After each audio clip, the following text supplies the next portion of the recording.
Простите? Простите, милейший. Я весь вечер вас хотел спросить. А зачем вам вот эта вот ложечка, да на веревочке?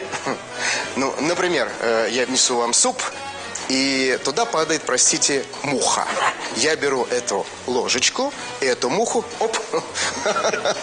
Ну, не руками же. И гигиенично, и вам приятно. Понятно. А что у вас за веревочка вот из ширинки торчит, а? Это? Да. Ну, например, я хочу в туалет. Простите, по малой нужде. Я захожу туда и дергаю за веревочку, и вытаскиваю, чтобы руки не пачкать. А обратно? А обратно ложечкой.